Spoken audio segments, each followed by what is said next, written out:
Jesus called his 12 disciples to him and gave them authority to drive out evil spirits and to heal every disease and sickness. The Bible contains remarkable stories of miracles and divine interventions. Moses parted the sea. Peter healed a man lame from his mother's womb. Jesus drove demons out of people and raised others from the dead. But are these types of events still happening today?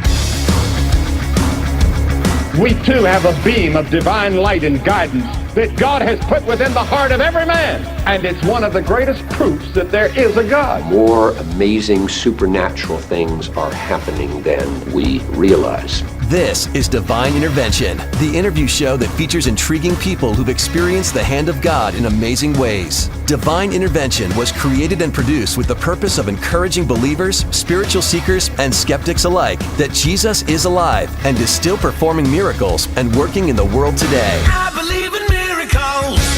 Here's your host, Daniel Fazina.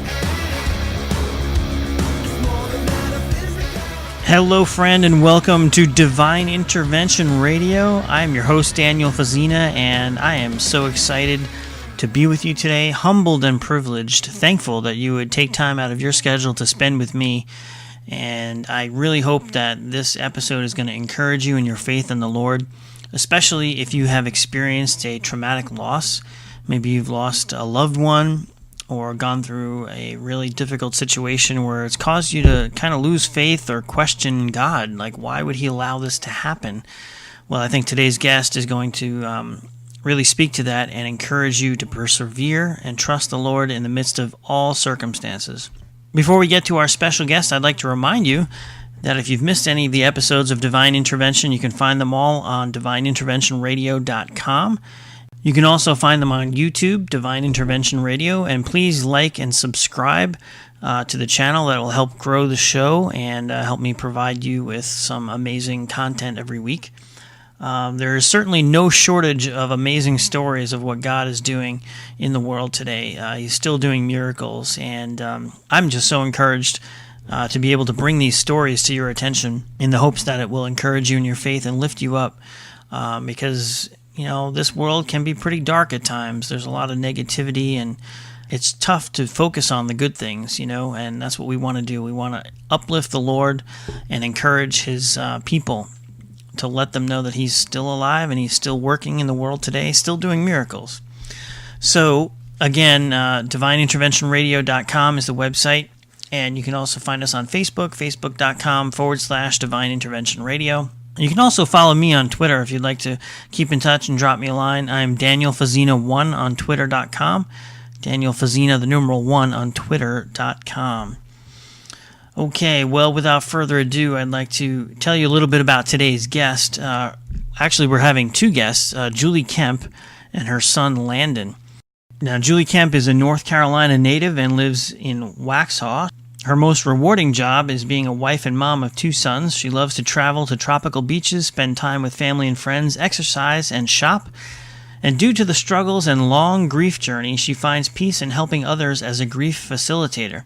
She's been facilitating grief groups at her church in Weddington, North Carolina since 2008. Julie and her miracle son Landon survived many obstacles in order to share their story about heaven and Jesus. God restored her family and sent an amazing husband, Greg, and a son, Parker. Now, I want you to picture, if you will, you and your family are coming home from church one day. Seemingly everything is normal, and in an instant, your life changes. Your life is shattered. That was Julie and her family. They were coming home from church one day when they got into a car accident, and Julie's husband, unfortunately, was killed instantly, and their son, Landon, was critically injured and actually died. He was in the back seat. He died 3 times and was resuscitated. And when he awoke, after a long period in the hospital and doctors saying that he would probably be a vegetable, be severely brain damaged, he awoke with an amazing story of having been to heaven and witnessed Jesus, spoke with Jesus, saw his Father, and came back with a message of hope for us here, living in the present, the physical world here on earth. And we're going to get their amazing story and perspective from both sides, both the mother's side and the son's side. and just hear what happened and hear the amazing story that God brought from this tragic event. So without further ado, I'd like to welcome Julie Kemp and Landon Whitley right now on Divine Intervention Radio. Julie and Landon, thanks so much for joining us. Thank you for having us. All right, no problem. I was very intrigued by your story when I saw it online, and I thought it was just amazing how the Lord has worked in your life and brought about something beautiful out of a tragic situation. And we definitely want to get to, the big thing that happened in your life. But before we do that, can you take us to the beginning a little bit? Maybe tell us a little bit about your background growing up and maybe how you came to know the Lord. And Julie, we can start with you. Okay. I was raised in a Christian home, and we went to church every Sunday, and we were in Sunday school and vacation Bible schools, and we, felt like we were there every time the doors were open. Okay. So the question of God and the reality of Jesus was never even a thought for you. I never remember life without knowing who Jesus was and is. That's amazing. And that's something that I think a lot of people can't relate with if they haven't grown up with faith, and a lot of people in today's culture, especially in certain parts of the country, may not know that, but what a privilege to be able to say that. And Landon, how about you? What was your life growing up? What was that like? The exact same thing. We would always go to church, Bible study, vacation Bible school. The exact same thing. Never had any questions or anything about having the Lord. Okay, that's amazing. Well, I'm sure maybe when your accident happened, things became a little bit more clear or even more defined, I guess I could say. All right, so tell us about your family, prior to the accident. Julie, can you tell us about your husband and Landon's father? My husband's name was Andy, and he was an avid deer hunter, fisherman. He loved all sports. He was very active in our church and especially very active in Landon's life. He coached every sport that Landon played, and they had an amazing father-son relationship together, and he was very, very extremely proud of Landon. Landon, can you share maybe one of your favorite memories of your father? I just remember him always playing baseball and everything with me, and those were always my best times, was playing baseball with him. I have similar fond memories of my father and I in Little League. That's a precious memory to have. My dad was the manager for my team for a couple of years, and I treasure those memories. All right, so take us forward to, you had a very traumatic event that happened on October 19th, 1997. Julie, can you take us to that day and tell us what happened on that fateful day? It was a typical Sunday morning, and the three of us went to church like we always do. The only thing that was different this Sunday morning was we went to an earlier service. And we were on our way home from church.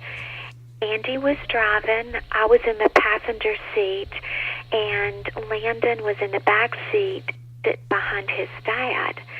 And we were almost home when we were going through an intersection. And at that intersection is when we were T-boned by an ambulance. The ambulance was not on call. There were no flashing lights, no sirens or anything like that. The ambulance was just going up to the local fire department. The ambulance hit my husband and Landon's side of the vehicle, and we had, the rescuers, paramedics, everybody to come to the accident, and they were working on my husband, and they removed me from the vehicle and took me behind an ambulance. And one of the workers found a kid shoe, and when they found the kid's shoe, it deepened their search to find the body that matched. Because the ambulance pushed my husband's seat so far back, they couldn't see Landon. He got trapped under his dad's seat. So they had to go in through the trunk to get Landon out of the back seat. Oh, my gosh. And when they pulled him out of the trunk, he was not breathing. And how old was Landon at this time? Landon was 8 years old at the time. Oh, my gosh. So they pull him out, he's not breathing, and they were working on your husband as well. I understand, unfortunately, he was killed pretty much instantaneously. Is that right? They took him by ambulance, and on his way to the hospital is when they called in and said that he did not make it. So he never made it to the hospital. And okay, so what happened with Landon? They pulled him out, and he's not breathing. What happens from there? While they were working on Landon, they had called for backup, and a chopper came to get Landon and I from the accident. And we were being airlifted to Carolinas Medical Center in Charlotte, North Carolina. And while we were being airlifted is when Landon died the second time.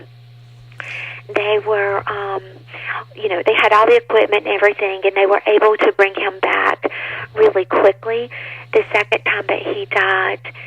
And while we were being airlifted, I did not know at that time that my husband had passed.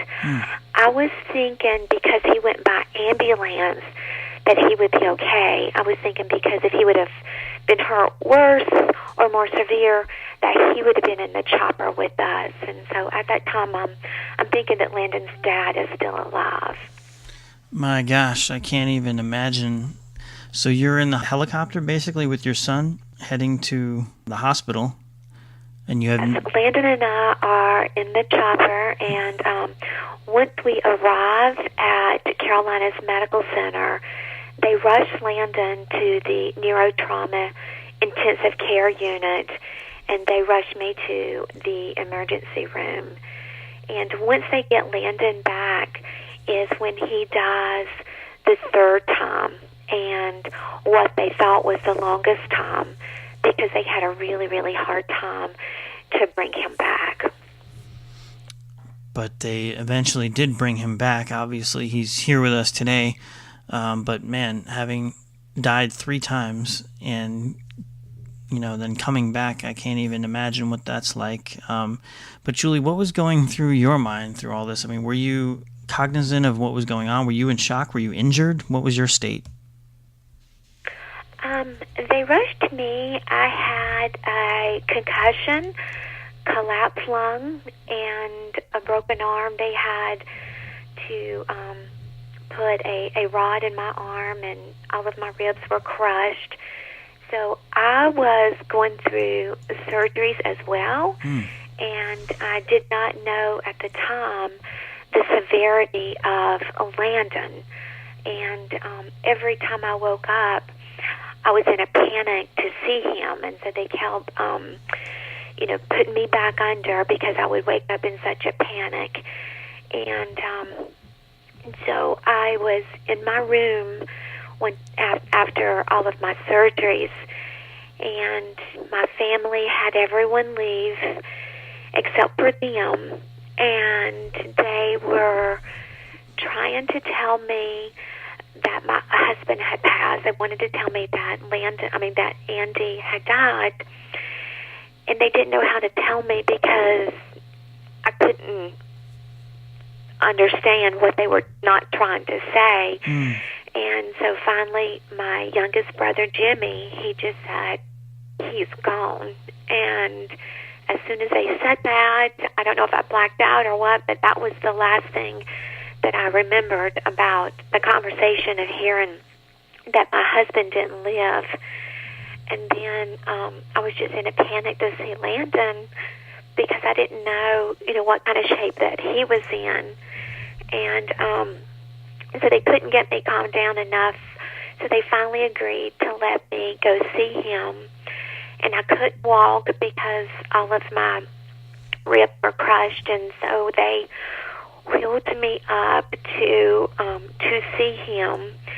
And he's in pitiful shape. He is hooked up to all kinds of machines in all parts of his body. I saw tubes coming in and out of his head. His face is swollen. He has scars on his face, and he has tubes in his nose, just trying to hold him together. And I was scared to touch anything on him because I didn't want anything to come unplugged or to hurt him or anything. And so I just reached one of his little fingers. They had both of his arms strapped to the bed. And so I was able to reach his little finger and just to kiss him. And that was the only thing that I could touch of him. Wow. I can't even imagine what that is like, the anguish you must have felt as a mother, going through that kind of thing. I've been through similar things, but nothing quite as intense as this. Friend, again, you're listening to Divine Intervention Radio. I'm your host, Daniel Fazina, and we are visiting with our special guest, Julie Kemp, and her son, Landon Whitley, who is, obviously, he survived this traumatic event, but he doesn't remember the actual accident itself. Landon, what is the last thing you remember prior to the accident? I don't know. Do you remember anything from that day at all? I don't. Not from that day, no. Okay. Well, we'll get to what you do remember a little later, because you actually have the good news side of the story. Obviously, you're here with us today, and we praise God for that. Now, Julie, this was a very long period of recovery for you, both physically, mentally, and spiritually. And I understand that Landon was in a coma for 19 days. What was the prognosis? What were the doctors telling you at this point? The doctors were telling me that it did not look good, and they were not giving him any hope.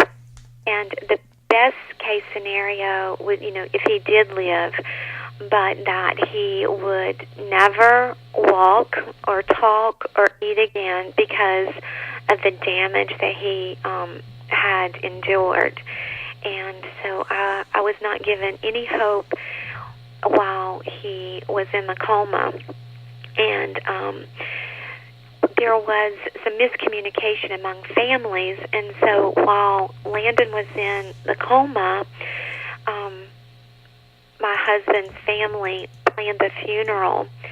So I had to check myself out of the hospital so that I could attend my husband's funeral. And it was a very horrible position to be in. I was scared to leave Landon, not knowing if he would be alive when I came back. But at the same time, I felt like I had to go say goodbye to my husband. So I had to check myself out of the hospital so that I could attend his funeral. And I remember they had to wheel me in a wheelchair to the front of the church. And while I was sitting there,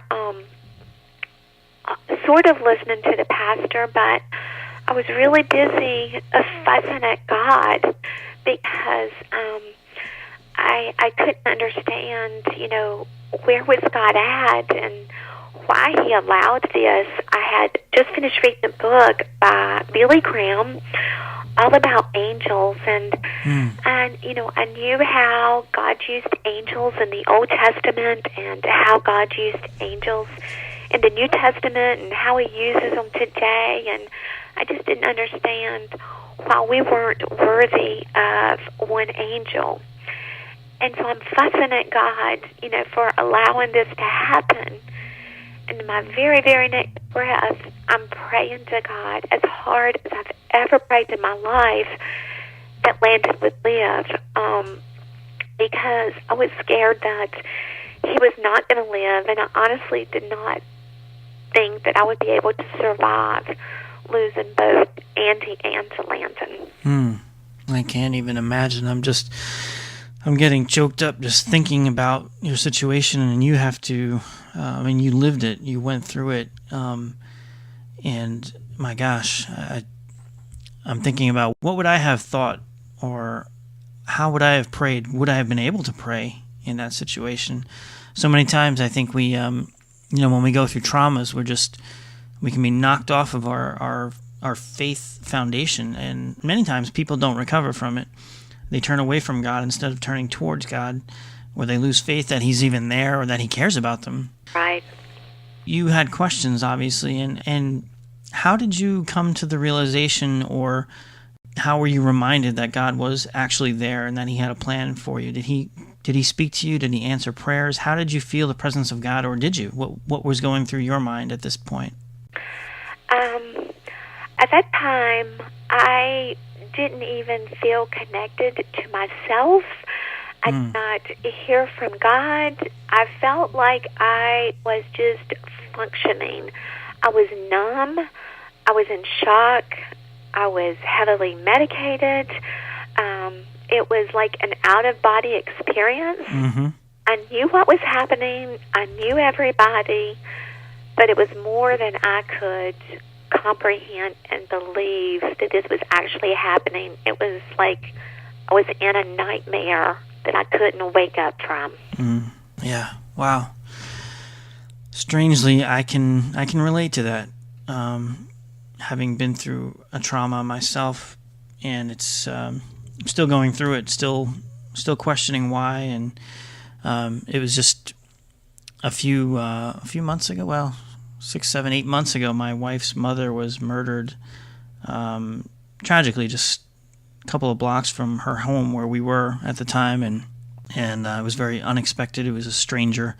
She was stabbed multiple times, and we're still questioning why God allowed that to happen and what good is going to come from it, because so far we haven't seen much good from it. We've seen a lot of negative fallout. Sorry. Thank you. Yeah. So sorry. That is tragic. It is tragic, and but we're trusting that ultimately, one of the scriptures that I held on to dearly when I was going through cancer, and even now, is Romans 8:28, where it says that all things work together for the good of those who love the Lord and those who are called according to His purpose. It doesn't say that all the things that happen will be good, but if we trust the Lord and we know Him, it'll work together for good. And we're trusting in that, and you guys have a little bit more, time between the incident and now that you can look back and see things with a little more clarity, I would say. He's given you a testimony. You're a grief counselor now, and you're writing books. You have Faith That Has Its Reasons, your book, and you're able to minister to others who've had grief. It doesn't make it any easier what you went through, I'm sure, but at least you're having the courage to walk forward and use that negative experience for good, and God is using it for good in your life as well. So I really appreciate that about you guys. And friend, again, you're listening to Divine Intervention Radio. I'm your host, Daniel Fazina. We're visiting with our special guest, Julie Kemp, and her son, Landon Whitley. And we're going to take a break now, but we're going to come back on the other side, and we're going to hear Landon's take on the whole thing and the supernatural experience that he had while he was in a coma, and when he died and actually went to heaven and met the Lord. Stay with us. We'll hear all about that when we come back on Divine Intervention Radio.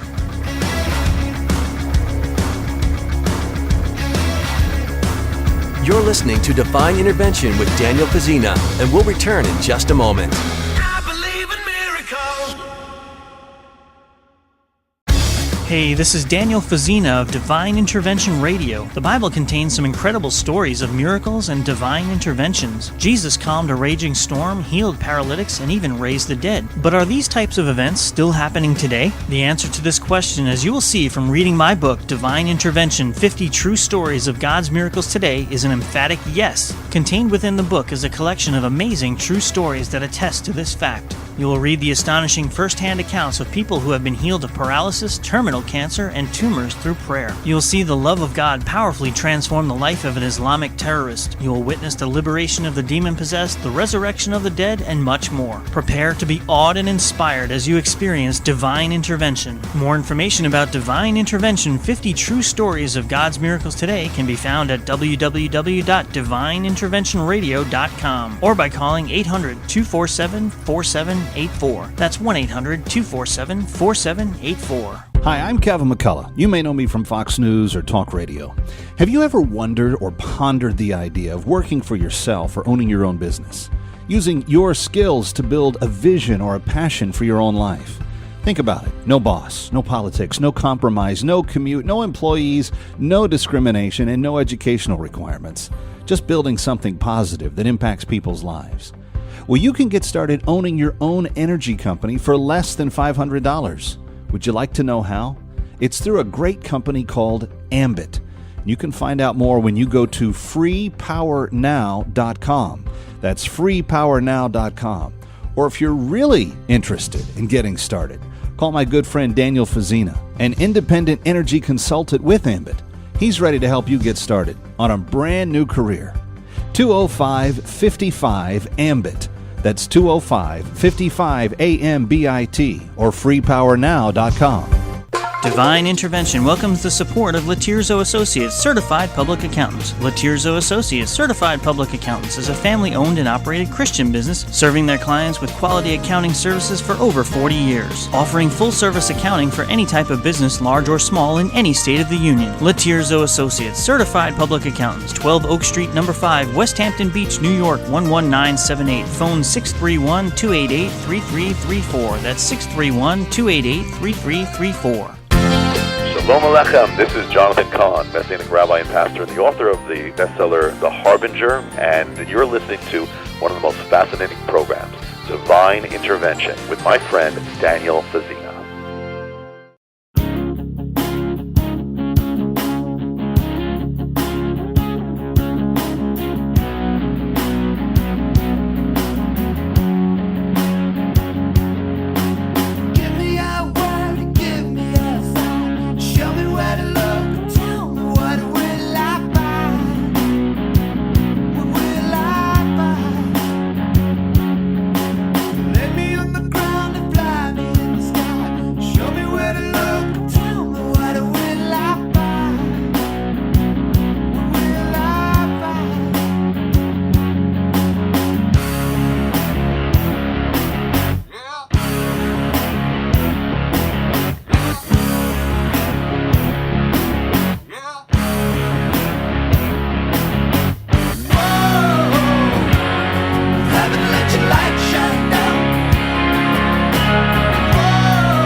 Welcome back to Divine Intervention Radio. I'm your host, Daniel Fazina, and if you're just tuning in, we've been speaking with our special guest, Julie Kemp, and her son, Landon Whitley. They were involved in a fatal accident on October 19th, 1997, when Landon was just 8 years old, and unfortunately, Landon's father passed away, Julie's husband, but Landon was pretty critical there for a while. He was in a coma for 19 days, and he doesn't remember the accident, but he had quite an experience in the afterlife, you could say, before he was sent back. So, Julie and Landon, welcome back to the show. Thank you for having us. Sure. So, I just want to remind everyone, you can pick up Julie's amazing book, Faith Has Its Reasons, at faithhasitsreasons.com. And we kind of heard her perspective in the first half of the show, things that happened leading up to the accident. Landon, can you tell us your perspective of what you remember and what you experienced during this time? I remember going to heaven and instantly being reunited with my dad and his friend Owen Palmer, who had passed away less than a month before, and Owen's son, Neil, who had died on a four-wheeler a couple of years before. And I remember all of us just standing in a square, not saying a word to each other, but just knowing that they were there and everything. So did you know that you were in heaven? Yeah. There was no doubt? You just kind of knew where you were? Yes, sir. Okay. And so you saw your father there? Yes, I saw him and his friend and his friend's son. And you said you didn't really talk to them, but you kind of knew what was going on. Is that right? Yes, sir. Okay. What else do you remember? Can you describe, your surroundings? What it looked like? What did it feel like? I remember seeing angels dancing and singing, and I remember being able to see my mom's first two miscarriages, which I had never known about, heard about, or anything, and that was how I had met them, was in heaven. What did they look like? Were they grown up, or how old did they look? They looked like they were in the preteen, teenage era. Okay. Again, I didn't say anything to them. They didn't say anything to me, but I remember seeing them. And you knew who they were? Yes. Did they have names? I do not know. Okay. Mom. But you just knew who they were. And this is something interesting, because when you came out of the coma, you said something about this to your mother, right, Julie? Can you remember what that exchange was like? Yes, Landon was going through a lot of different therapy sessions in rehab, and one day he was just sitting in his room watching cartoons, and he looked over at me and he says, "Oh, Mom, by the way, I forgot to tell you, I saw your other two kids." And at first I didn't know what he was talking about, because we had never shared with Landon about the miscarriages. They weren't a secret. He was an 8-year-old boy, and we just didn't think it was age appropriate, to share with him. Sure. And so we never had that conversation with him. And then he walked out like it was, no big deal. And so later I was able to ask him some questions, because I never knew what they were. I didn't know if it was 2 boys or 2 girls or whatever. And so I asked Landon, I was like, what were they? And he told me one of each, that I had 1 boy and 1 girl. And I did not know that until Landon shared that with me. And at the same time, I'd never even thought about my husband being with our other 2 children. I'd never made the connection with everything that I was going through, that they were with their earthly and heavenly Father. That is amazing. Wow. Well, Landon, take us back to your experience in heaven. What else did you see there? Who else did you see? How long did it last? It felt like it was just a quick preview. I always tell people that I got to see the preview of heaven, just like you get to see the preview of movies. Okay. By all means, I do not believe I've seen everything of what heaven has to offer. That's why I like to always tell people that I've only seen a quick glimpse or a quick preview. Okay. I was also able to see Jesus, and he came up to me and told me to go back to earth and to be a good Christian and to tell others about him. Can you describe what you saw? What did he look like? I remember a white robe with him having the long facial hair and long head hair, and he looked about like he was 6 foot tall, and that's by comparing him to my dad's height. Okay. And I just remember seeing a big glow behind him. Interesting. Some people report different things, different aspects, different characteristics of him. Some of them report what you might typically hear or see in artwork, but others have other distinguishing characteristics about him. When you saw him, was there any doubt like who he was, and how did you feel in seeing him? Like I always tell people, as bad as I wanted to stay in heaven, there's no arguing with the big man upstairs. Yeah, right. It's funny how some people think they can they can do that. Right.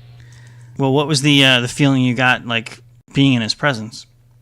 I don't remember any feelings or like I remember looking around and knowing that I was at complete peace. But I don't remember any immediate feelings from seeing him or my dad or my two siblings, or I just remember him telling me that. And then, of course, the third time being the longest time, I guess I tried my best to stretch it out as long as I could. Did you feel like you wanted to stay or go back, or was there any choice? I guess there really was no choice in the matter, right? Yeah, I can't control life. No, I understand that. I have spoken to people who have said that they've had near-death experiences where the Lord will actually give them a choice whether they want to stay or go back. Not always, but sometimes. And that actually happened to my mother when she was giving birth to my sister. She basically died, and she saw her body on the table, and she was looking at it from above, and she said the Lord gave her a choice and said, you can stay with me if you want. And she's like, no, as much as I want to, I have 4 kids that I need to go back and take care of. And that's when she found herself back in her body. But wow. Yeah, interesting things like that happen, and just you just never know. I never discount anyone's experience, but I always like to know as much detail as I can. Landon, can you describe the environment? Were you in? Did you see land, trees, buildings? Were you floating? What was it like in this place? I remember seeing the angels dancing and singing on top of clouds. And what did the angels look like? White, feathery, almost like what Christopher Lloyd looked like in Angels in the Outfield.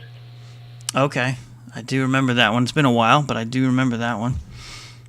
Very interesting. So the Lord basically told you to be a good Christian and tell people about Him. And do you remember what was your first waking memory from coming to? Well, I don't remember that. Okay. Well, I know you were in a coma for 19 days, and Julie, do you remember when he woke up and what that was like? It was amazing when Landon was coming out of his coma. I kept staring at him, on him to open his eyes. He has a beautiful blue eyes, and I was just like, are they going to be as beautiful? Are they going to be bright? Are they going to be sad? I just wasn't sure, and so I was staring at his closed eyes, waiting on him to open them. And right before our accident, Landon had developed a very, very annoying habit, and he was always popping his knuckles, and he popped them all day long, every day, just popped his knuckles.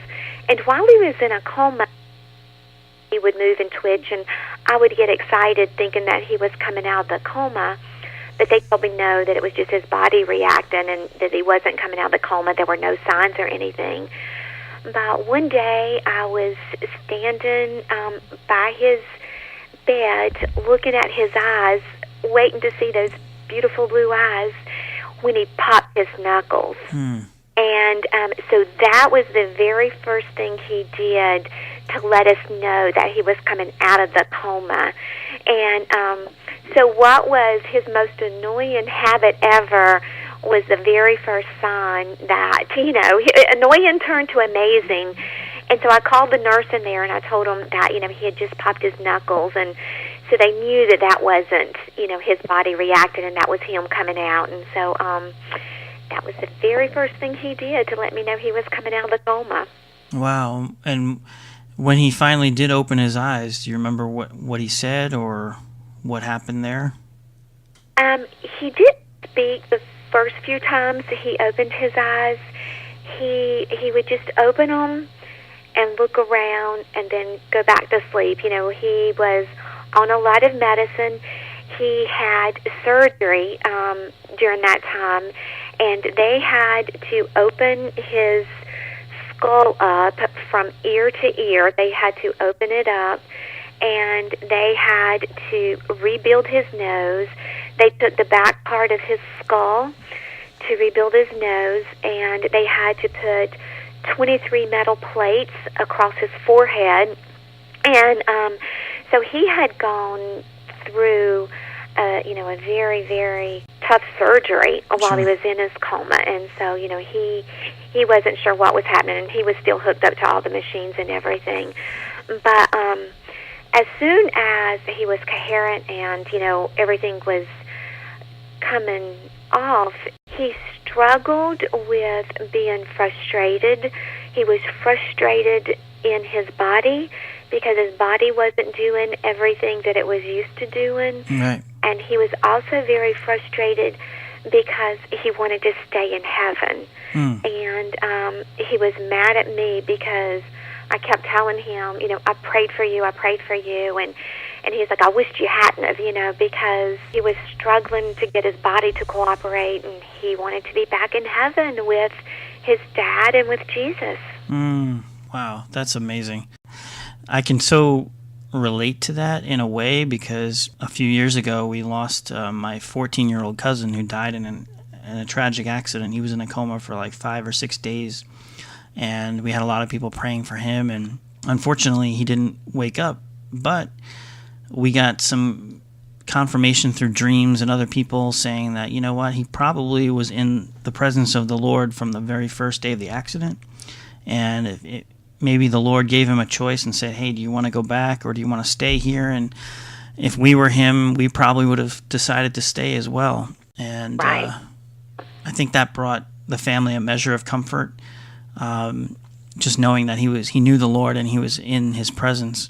Landon, can you tell us about your perspective on, what you had to go through to recover physically, and then, how your life was affected by this going forward? It was affected greatly. I used to be a straight A student. I was a really, really good baseball, basketball, any type of sport player. And then I came out, and my lowest grade was a C for that year. I did make the All-Star team on the baseball team the following year. Oh, good. So you were still able to play the sports and stuff. Yeah, I was lucky. I was still athletic, just not quite as brainsy. Okay, that's good. What about your spiritual life and your Christian walk? How was that affected going forward? Well, spiritual life, I like to tell people that I like to help them to have faith into something that I know, because I know that Jesus is there. I know that angels are there. And I know that there's a heaven waiting on us for the day that we're no longer here on this earth, if your faith is right in God. And I always like to tell people that it's not something that I just have faith in anymore. It's something that I know about now. And I would love for you to be able to know about it too one day. That's right. You've seen it. You've experienced it. So it's beyond faith for you now. Yes. Wow. That's amazing. And, you guys have told your story many, many times over these last 20-some-odd years, 21 years, and you've been on different media outlets and stuff. And I'd just like to know, what has the reaction been to your story, and how have you been received in the media and by telling your story with other people? When we put this story out, I was very, very skeptical. Even when Landon started sharing what he experienced in heaven, I was worried about all the doubters. I was worried about, the criticism that would come towards Landon. And so I was protective of his story for a while. And then when I felt like, that Jesus was telling me to share our story, I didn't understand why, because I felt like I had done a good job of, control, not, you can't really control it, but just not sharing how hard the journey had been, just trying to keep things private. I tried to be strong for Landon, and so I was so busy trying to protect Landon about the doubters, that I really feel like that was just the devil planting fear in my head, because Landon has never doubted anybody, and he, worried, lost one bit of sleep over the doubters out there. He's like, Mom, Jesus just told me to tell them. He says, I can't make them believe me. It's just my job to tell them. That's right. And so he has been very bold in what he did see and what he didn't see. And he's talked to, from anywhere from atheists to priests, and his story's the same, and he's confident in what he experienced. And, the negative comments, they hurt me more than they hurt Landon, because I just want to protect him. Well, of course, like any mother would want to protect their child. Friends, you're listening to Divine Intervention Radio. I'm your host, Daniel Fazina. If you're just tuning in, again, we are speaking with our special guest, Julie Kemp, and her son, Landon Whitley. And you can read about their amazing journey in Faith Has Its Reasons. You can find it at faithhasitsreasons.com, and we'll post a link to it on our website, divineinterventionradio.com, as well. But Julie, you talk about how difficult the journey has been, and I can't even imagine the pain and the anguish you had to go through. But if there's someone listening to this interview who has lost someone in an accident or from a disease or what have you, they've experienced a traumatic loss, and they're questioning God, whether He's real, whether He's there for them, or why He allowed this to happen, what would be your piece of advice or encouragement to them? My advice would be to just keep the communication open. Even if you're mad at God, tell Him that you're mad. You don't like the situation. You don't like that you're left behind without your loved one. He's a big God. He can take your hurt. It's better to communicate with Him than to cut Him off and not have any talk. And so, He hears your heart. He hears your hurt.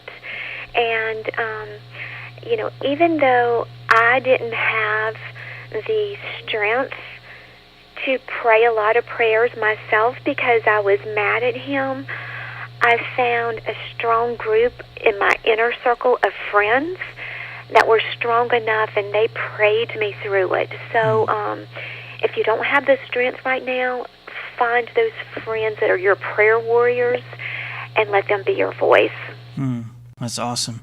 Landon, how about you? Do you have any advice or encouragement for someone who may be going through a similar situation that you and your mom went through? Basically just the same thing that she had said, just to let everyone know that there is a God, there are angels, there is a heaven, and they're all there on your side.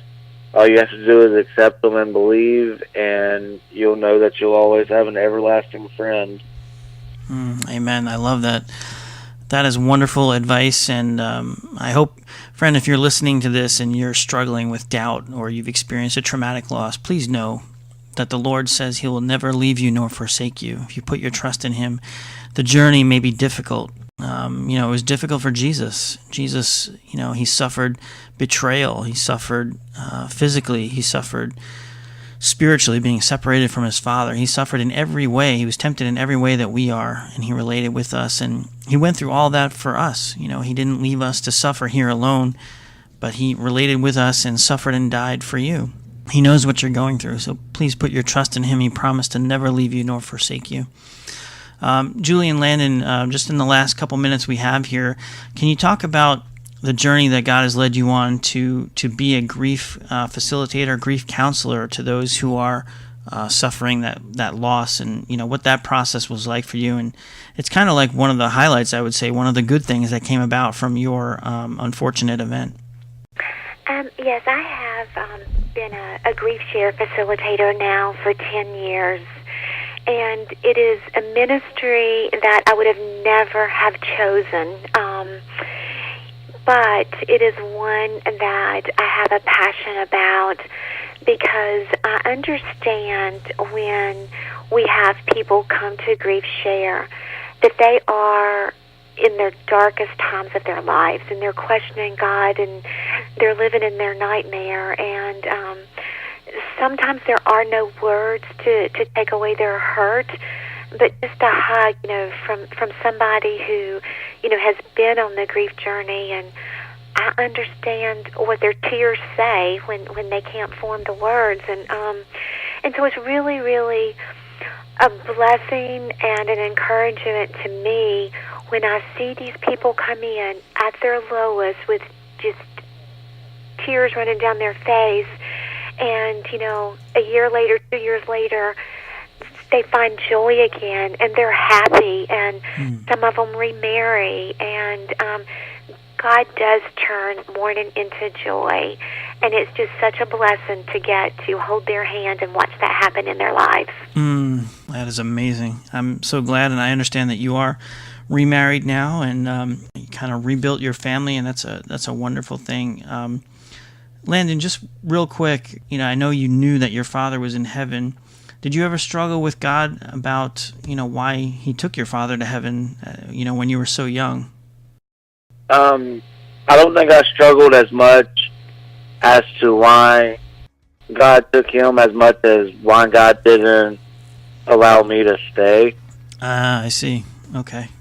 I gotcha. That's a good thing to put in perspective. Wow. All right. Well, guys, I would love to talk with you more, but unfortunately we are out of time. But I want to thank you so much for sharing your journey with us and our listeners, and really encouraging us to have faith in the Lord in spite of, what we could go through as a traumatic event. So thank you again. Thank you for your courage, and please keep up the great work you're doing for the Lord. Thank you. Thank you. Thank you. Well, friend, that about does it for another exciting episode of Divine Intervention Radio. I hope this episode has encouraged you to know that God is real. He is still doing miracles and intervening in our lives, and He loves you so much. Tune in next time as we bring you another episode of Divine Intervention Radio. Take care and God bless.